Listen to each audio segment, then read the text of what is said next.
Just a day after a vigil in Moscow, Idaho, for 4 students found murdered in a home off campus, and the confusion is only deepening about what we know, what we don't know, and who's responsible.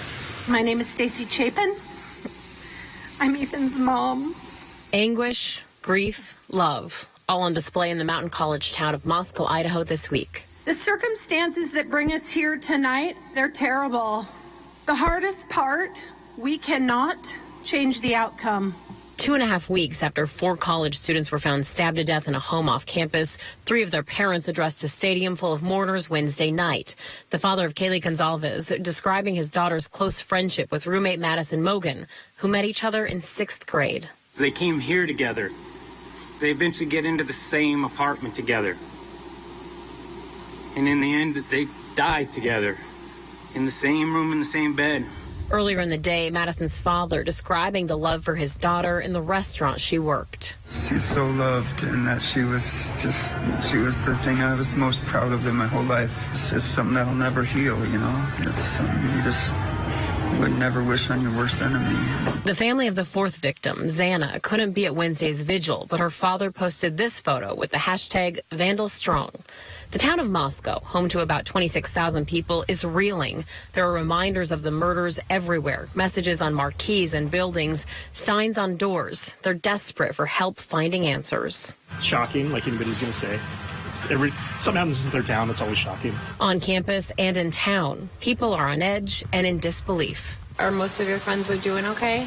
Honestly, not really, it seems. A lot of people who I knew that lived near the scene have been not sleeping well. I know some of them have retrieved their parents' dogs to keep with them as kind of alert animals, and yeah, just, you know, locking doors, locking windows, taking every security precaution that they possibly can. So it's really unsettling for them, and it's been hard to watch everybody go through that in their own way. As fears rise and questions remain unanswered, the rumor mill is in overdrive. Moscow police even built a webpage to clear up some of the misinformation. There's just a lot of rumors, misinformation, just completely far-fetched conspiracy theories, all sorts of stuff. And, you know, even on the internet, in person, you hear people just word of mouth pass stuff along, and it gets very derivative garbage. And the bottom line is we're not getting a lot of information ourselves. So it is kind of discouraging to hear rumors because you just want to know facts. But people's minds wander when you're not getting a lot of information. Conflicting messages from authorities only add to the confusion. Just Wednesday night, Moscow police released a clarification saying they don't know if the house or the victims were specific targets after the prosecutor earlier said they were targeted. Still, the town remains hopeful for the one bit of information, a thread that will lead investigators to answers. Until that happens, the families are focusing on the love. We are eternally grateful that we spent so much time with him. And I want to remind you that that's the most important message that we have for you and your families, is to make sure that you spend as much time as possible with those people, because time is precious and it's something you can't get back. There's only one way for this to get a little better, to heal a little bit. There's pain everywhere. You're just going to have to love each other.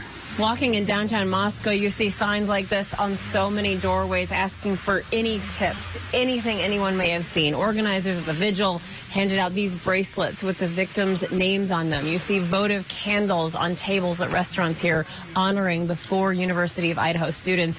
And keep in mind the geography. This college town sits right on the state line with Washington, just 9 miles away. Another college campus, Washington State University, on edge because of what is happening in this investigation. Back to you.